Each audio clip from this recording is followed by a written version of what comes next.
Hello दोस्तों, I hope आप सब लोग बहुत अच्छे होंगे। दोस्तों आज हम बात करने वाले हैं अपने घर को ठंडा रखने के बारे में।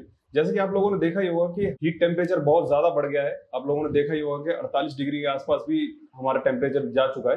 तो इसमें दोस्तों क्या है ना, हीट वेव बहुत ज्यादा चल रही है। और आप लोगों ने देखा ही होगा कि हम एसी के द्वारा अपने घर को ठंडा कर तो लेते हैं, बट इससे हमारे पास नुकसान क्या है, जो बाहर की तरफ जितना भी हमारा गैसेस वगैरह निकलती है तो उससे क्या है ना, और ज्यादा हीट प्रोड्यूस हो रही है। तो दोस्तों इसका कोई अल्टरनेट होना चाहिए और है भी। दोस्तों आज हम इस बारे में बात करने वाले हैं। तो एसीज के अलावा दोस्तों हमारे पास क्या क्या उदाहरण हो सकते हैं जिससे कि हम अपने घर को ठंडा रख सकते हैं, वो आज हम बात करने वाले हैं। और दोस्तों एक नई टेक्नोलॉजी की बात करने वाले हैं जिसको बोला जाता है रेडिएंट कूलिंग। दोस्तों ये क्या है, इसको किस तरीके से हम अपने घर में लगा सकते हैं, इसको कैसे इंस्टॉल कर सकते हैं, आज की इस वीडियो में जानेंगे। तो चलिए दोस्तों वीडियो को स्टार्ट करते हैं। मैं राहुल कोहली आपका स्वागत करता हूँ रीइंफोर्स के डिजिटल प्लेटफॉर्म पर।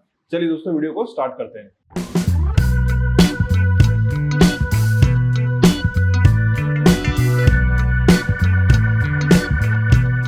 दोस्तों जैसे कि टेम्परेचर दोस्तों बहुत ज्यादा हाई हो गया है। जैसे कि आप लोगों ने राजस्थान के एरिया में देखा होगा कि 50 के पार पहुंच गया। आपने दिल्ली के इलाके में आपने देखा होगा कि 48 डिग्री के सेल्सियस पे आपका टेम्परेचर वहां पर देखा जा रहा है। तो दोस्तों अपने घर को किस तरीके से ठंडा रखा जाए।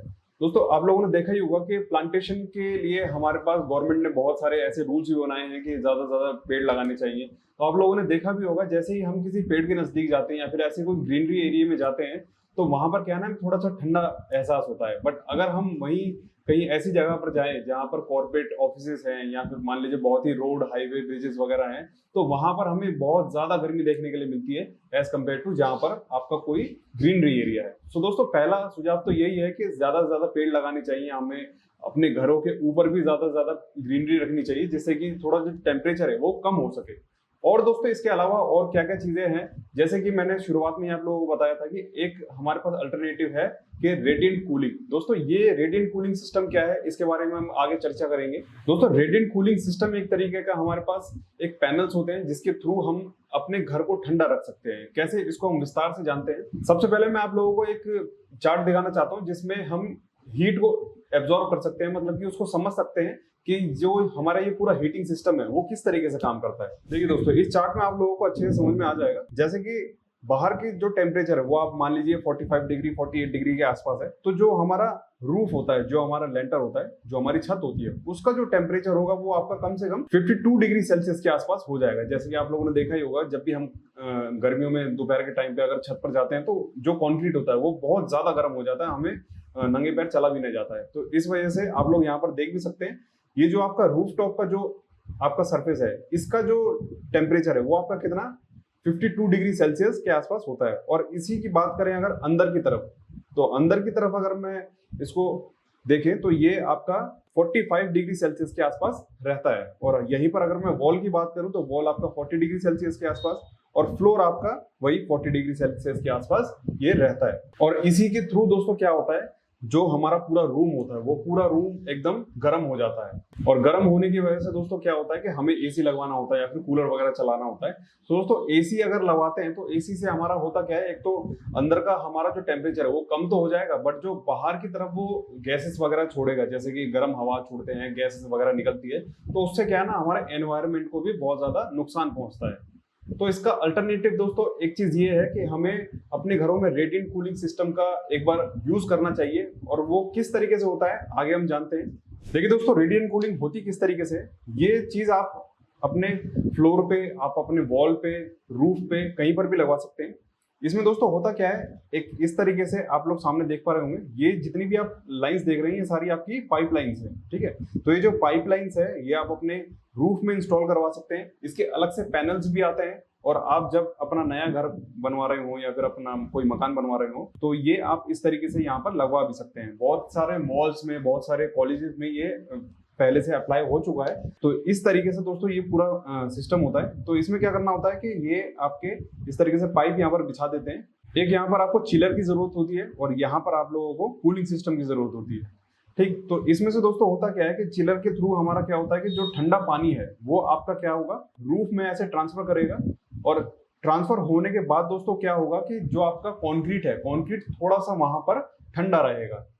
किसकी वजह से, क्योंकि यहाँ पर क्या है, ठंडा पानी यहाँ पर फ्लो हो रहा है। इसका दोस्तों एक बेनिफिट ये भी रहता है कि अगर आपका कंक्रीट ठंडा है तो कंक्रीट क्या है ना दोस्तों, ज्यादा देर तक ठंडा रहता है तो उसका जो तापमान है वो अंदर की तरफ क्या होगा, वो कम हो जाएगा। ये चिलर के थ्रू दोस्तों हमारा क्या होगा कि पानी ठंडा होगा और यहाँ पर सारी जगह पर सर्कुलेट होकर वो दोबारा से यहाँ पर चिलर में घूम जाएगा। मतलब कि ठंडा पानी पूरे फ्लोर पर, रूफ पर, वॉल्स पर इस तरीके से फ्लो होता रहेगा। ये बात थी सिर्फ आपकी रूफ की। इसी तरीके से दोस्तों हम क्या कर सकते हैं, वॉल्स में भी लगवा सकते हैं। ज्यादातर लोग क्या करते हैं कि सिर्फ फ्लोर पर ही लगवाते हैं, और बहुत सी जगह ऐसी होती है कि जहां पर बहुत ज्यादा गर्मी पड़ती है तो वहां पर क्या है ना, वॉल्स पे, कॉलम्स में, इस तरीके से हर पार्ट में जहां पर कंक्रीट यूज हो रहा है, जहां पर आपकी ब्रिक्स यूज हो रही है जो जल्दी से गर्म हो जाती है, तो वहां पर भी ये सिस्टम आप लगवा सकते हैं। सिर्फ इसमें हमारी दो चीजों की जरूरत पड़ती है कि आपका चिलर की जरूरत होती है और आपका कूलिंग सिस्टम की जरूरत होती है, और भी जो छोटे मोटे पार्ट्स होते हैं वो आपके वहां पर लग जाते हैं। ठीक है, तो ये बात थी सिर्फ आपकी फ्लोर की। ठीक है, तो ये आपका हर तरफ हो सकते हैं। जहां पर रिक्वायरमेंट ज्यादा है तो वहां पर आप लोग वॉल्स में भी लगवा सकते हैं, फ्लोर्स में भी लगवा सकते हैं, आपके रूफ में भी लगवा सकते हैं, या फिर आपके कोई कॉलम बीम है वहां पर भी आप लगवा सकते हैं। तो ये तो बात थी दोस्तों जब आपका नया मकान वहां पर बन रहा हो। अब बात करते हैं कि अगर मान लीजिए कोई मकान नया बन चुका है तो उसमें किस तरीके से इसको इंस्टॉल किया जाएगा। तो दोस्तों ये जो आपके कूलिंग सिस्टम है ये दोस्तों एक अलग से पैनल के थ्रू भी आता है, आप पैनल्स भी फिट करवा सकते हैं। वो किस तरीके से होते हैं मैं आप लोगों को अभी दिखा देता हूँ।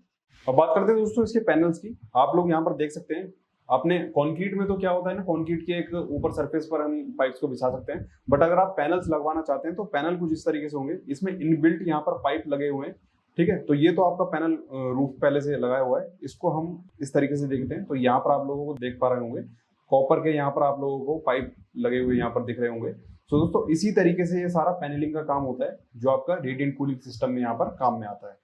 ठीक, तो आप लोग यहाँ पर देख सकते हैं ये आपका कुछ इस तरीके से जैसे फॉल सीलिंग लगाते हैं वैसे ही आप लोग यहाँ पर इसको भी लगवा सकते हैं। ठीक, तो ये पैनल के थ्रू भी काम करता है और आपका इनबिल्ट भी काम करता है। दोस्तों इसको लगवाने का फायदा दोस्तों यही होता है कि जब हम एसी चलाते हैं तो एसी में क्या है ना, ज्यादा इलेक्ट्रिसिटी कंजप्शन होता है और एसी से निकलने वाले हार्मफुल गैसेस बाहर की तरफ दोस्तों हमारा क्या है ना, ज्यादा एनवायरमेंट को हार्म पहुंचाते हैं। तो इस वजह से ये जो सिस्टम है, ये आपका रेडिएंट कूलिंग सिस्टम है, ये ज्यादातर प्रिपेयर किया जा रहा है बहुत सी जगह पर, क्योंकि ये एक तरीके से मान लीजिए नेचुरल सोर्स है। इसमें कोई भी हार्मफुल केमिकल यहाँ पर यूज नहीं हो रहा है। सिर्फ आपका कूलिंग सिस्टम वहां पर रखा हुआ है, वहां से थोड़ी बहुत कुछ चिल्ड करने के लिए हमारे पास गैसेस वगैरह वहां पर चल रही है। तो ये एक अल्टरनेट हो सकता है एसी के अलावा।